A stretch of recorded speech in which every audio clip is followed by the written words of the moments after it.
সুপ্রভাত সবাইকে। কেমন আছো সবাই? আশা করছি তোমরা সবাই ভালো আছো, আর আমিও বেশ ভালো আছি। আমার আরও একটা নতুন ব্লগে আবারও তোমাদেরকে স্বাগত জানাচ্ছি। তো এখন ঘড়িতে বাজে সকাল 7:30।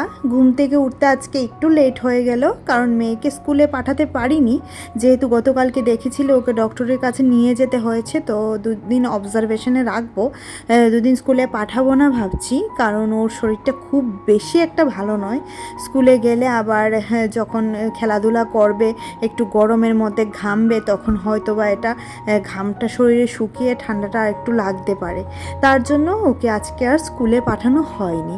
আর গরমটা এতটা অতিরিক্ত দিয়েছে, তোমাদের এদিকে গরম কীরকম দিয়েছে সেটা অবশ্যই আমাকে জানাতে কিন্তু ভুলো না, ঠিক আছে? আর দেখো এবার ফুল তুলে নিচ্ছি। ফুল তুলে নেওয়ার পর স্নান করে নিয়েছিলাম অবশ্যই সকালে। তো এবার ফুল তুলে নেওয়ার পর দেখো এই যে চা নিয়ে আসলাম 4খানা কাপে, আর আমি, দিদা, মা আর মিঠির পাপা খাবে। তো তারপর রান্নার অনেকটা জোগাড়জান্তি করে দেখো এখানে রান্না প্রায় অর্ধেক আমার হয়েও গেছে। তখন তোমাদের সাথে শেয়ার করছি, কারণ এতটাই গরম যে মোবাইল চালিয়ে ভিডিও করব সেই এনার্জিটা পাচ্ছিলাম না, জানো তো। আর এখানে পনিরের তরকারি করছিলাম, আর এটা একটু ঝোলের মধ্যে দুধ দিয়েছি, যার জন্য কালারটা হোয়াইট কালার হয়েছে। আর মেথি পাতা দিয়েছি, মানে কাসুরি মেথি দিয়েছি, তো তার জন্য এরকমভাবে এরকম লাগছে। এবার পনিরগুলো দিয়ে দেবো। আর তোমরা তো অবশ্যই জানো যে আমি কাঁচা পনিরটাই বেশি দিই তরকারির মধ্যে, ভেজে দিই না। তো এবার এটা হালকা বলক উঠবে, তারপর নামিয়ে নেব। তো আর অনেক কিছুই ওইদিকে রান্না হয়েছে। আর আজকে নিরামিষ রান্না করেছি, কারণ আগামীকালকে আমার মায়ের একাদশী। দিদা আর মা একাদশী করেন, তো তার জন্য আগের দিন মা নিরামিষ খান। তো নিরামিষ, তার জন্যই এত তোড়জোড় করে রান্না। আর নিরামিষ রান্না, তো মিঠির বাবা বলছিল ওরা নিরামিষ খাবে, একটু পোলাও বানিয়েই নাও তুমি যখন পনির রান্না করছো। তো পোলাও রান্না করব। আর এই যে গরমের মধ্যে দাঁড়িয়ে এতক্ষণ রান্না করছি, অঝরে ঘাম পড়ছে আমার শরীর থেকে, জানো তো। এতটা পরিমাণে গরম লাগছে কি বলবো, কোনো কিছুর এনার্জি আমি পাচ্ছিলাম না। আর এটা হচ্ছে পাট শাকের, মানে পাট পাতার বড়া। কে কে খাও আমাকে অবশ্যই জানিও। আর মায়ের কাজ করছে। মা না আমাকে অনেক, এই যে পুজো দেওয়াটাও কিন্তু সংসারের একটা কাজ, মা কিন্তু অনেকটা হেল্প করে পুজো দেওয়াতে, তারপর মিঠিকে স্নান করিয়ে দেওয়াতে, মিঠির মাথাটা আঁচড়ে দেওয়াতে, মা অনেক কিছুতে আমাকে হেল্প করে, জানো তো। আর মা এতটা হেল্প করে, তার জন্য মা আসলে আমি একটু রেস্ট করতে পারি। আর এই বাচ্চাটা দেখো ঘুম থেকে উঠেও এই যে জিওমেট্রি বক্স নিয়ে বসেছে, আর তার মধ্যে যা সরঞ্জাম ছিল সব কিছু নিয়ে বসেছে এই বাচ্চাটা। এবার এখানে দিদাও স্নান করে চলে এসেছে। আর আমার মামার বাড়িতেও তো গোপুসোনা আছে, আর দিদাই সেবা করে। তো দিদা যেদিন আসছিল সেদিন বলছিল যে মনটা খারাপ লাগছে, গপুকে ফেলে যাচ্ছি। তো মা বলছিল গপুকে কোথায় ফেলে যাচ্ছেন, সেখানেও তো গপু আছে। তো এই হচ্ছে অবস্থা। আর এদের সাথে না আমি সারাক্ষণ লাগালাগি করি, মা আর দিদার সাথে, জানো তো।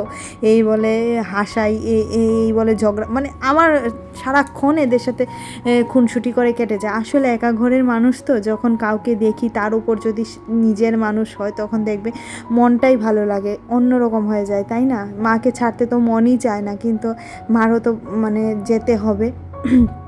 মা মনে হয় 8-9 তারিখের দিকে যাবে।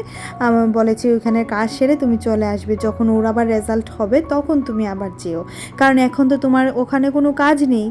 তো এখানে থাকো কিছুটা দিন। আর মা থাকলে না আমার অনেকটা হেল্প হয়, জানো তো। বললাম না, মা মাই হয়, মায়ের মতো কেউ হয় না, জানো।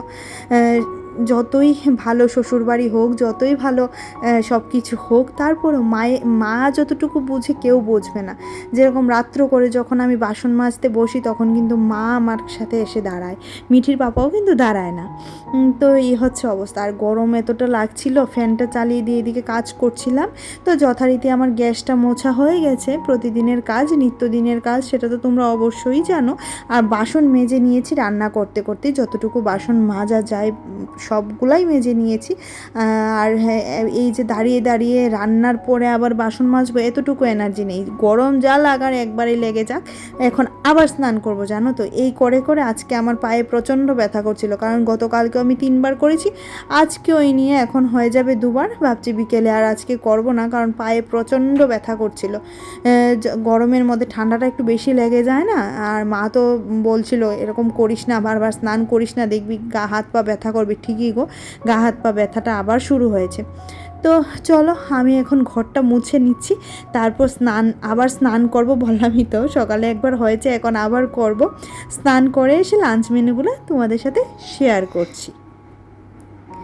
তো এই যে দেখে নাও, আজকে এখানে করেছি, এটা হচ্ছে বাসন্তী পোলাও, গোবিন্দভোগ চালের বাসন্তী পোলাও। আর করেছি দেখো এখানে একটা সবজিটা এখনকার জন্য নয়, রাত্রে খাওয়ার জন্য সবজিটা। আর নিরামিষ সবজি আমার খুবই ভালো লাগে।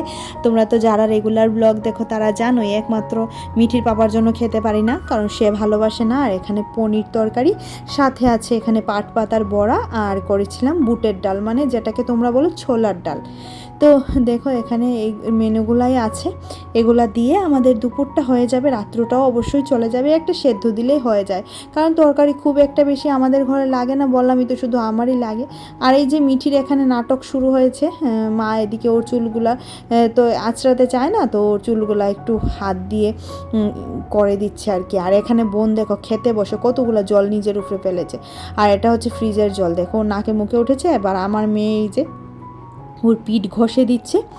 তো এই যে আর মেয়েটা না অ্যান্টিবায়োটিক খাচ্ছে, তো ওর মুখের একদম টেস্ট চেঞ্জ হয়ে গেছে। এইটুখানি ভাতও খেতে পারিনি, অর্ধেকটা ভাত আবার আমার জন্য রেখে গেছে। আর আমি তো ভাত ফেলতে পারি না, মেয়ের ভাতটাও আমি খেয়ে নিয়েছি, কারণ ভাত ফেলতে দেখবে কষ্ট হয়। এইটুকু ভাতের জন্যই তো আমাদের কত কষ্ট, তাই না? আর একটা একটা দানা না আমাদের অভিশাপ দেবে যে হ্যাঁ তুই আমাকে ফেলেছিস, দেখিস একদিন তুই না খেয়ে থাকবি। এই চিন্তা করে না আমি ভাত ফেলতে চাই না, আমার খুবই কষ্ট হয় ভাত ফেলতে। যখনই মিঠি ভাত খেতে চায় না, তখন মিঠির ভাতগুলোও আমি খেয়ে নিই। আর এটা হচ্ছে সন্ধ্যাবেলা, শরীরটা এত খারাপ লাগছিল, তো দিদাকে বলছিলাম দিদা আমাকে একটু মাথায় তেল দিয়ে দাও তো, ছোটোবেলার মতো, ছোটোবেলা যেরকম করে দিতে। আসলে ছোটোবেলা মামা দিদা ওদের কাছেই তো বড় হয়েছি, মানে ম্যাক্সিমাম টাইমটা আমার ওদের সাথেই কেটেছে, দিদা মামা ওদের সাথেই কেটেছে। আমার 3 মামাই আমাকে খুব ভালোবাসতেন। আর বড় মামা তো এখন নেই, বড় মামা কিন্তু আমার জন্য খুব আগে অনেক ফল ঠল এনে রাখতো ঘরে, মানে এক এক মামার আদর এক এক রকম ছিল। তো দিদাকে বললাম আমার মাথায় প্রচুর ব্যথা করছে, তুমি আমাকে একটু তেল দিয়ে দাও সেই ছোটোবেলার মতো। তো আর দিদার হাতের মানে মজাটাই আলাদা জানো তো। আর এই যে এখানে দেখো এবার মার সাথে আবার কথা বলছিলাম, গল্প করছিলাম, এদিকে মা বসেছিল, মার সাথে কথা বলছিলাম। আর বোনটা ক্যামেরা ধরেছে, দেখো ও ক্যামেরা আর ঘোরাচ্ছে না, যেভাবে ধরেছে সেভাবেই রেখেছে। তো চলো আস্তে আস্তে শিখবে। এবার যাব ছাদে। তো দেখো ছাদে এসে আজকে থেকে মিঠির আবার নতুন কাজ শুরু হয়েছে, সে আগে করতো বাট ভুলে গেছে, এখন আজকে থেকে আবার শুরু করেছে। নিজেই বলছে যে আমি অনেকটাই ফেটি হয়ে গেছি, আমার শরীরে ফ্যাট কমাতে হবে, তো নিজে নিজেই সে নাকি এই যে এটা করবে। তো ঠিক আছে সে করুক। আর দেখো আস্তে আস্তে আবার শিখছে। তো চলো আজকের মতো তাহলে ভিডিওটা এখানেই রাখছি। ভিডিওতে যদি তোমাদের কিছু ভালো লেগে থাকে তাহলে লাইক করে দিও, কমেন্ট করে দিও, আর শেয়ার করে দিও অবশ্যই। আর চ্যানেলটা পারলে সাবস্ক্রাইব করে দিও। আর যারা যারা কাজটি করে রেখেছো তাদেরকে তো জানাচ্ছি অসংখ্য ধন্যবাদ। আর যারা প্রতিদিন আমার ভিডিও দেখো আর নতুন নতুন কমেন্ট করো তাদেরকেও জানাচ্ছি অসংখ্য ধন্যবাদ। তো চলো আজকের মতো তাহলে ভিডিওটি এখানেই রাখছি। Tata, bye bye, good night. সবাই ভালো থেকো, সবাইকে ভালো রেখো, টাটা।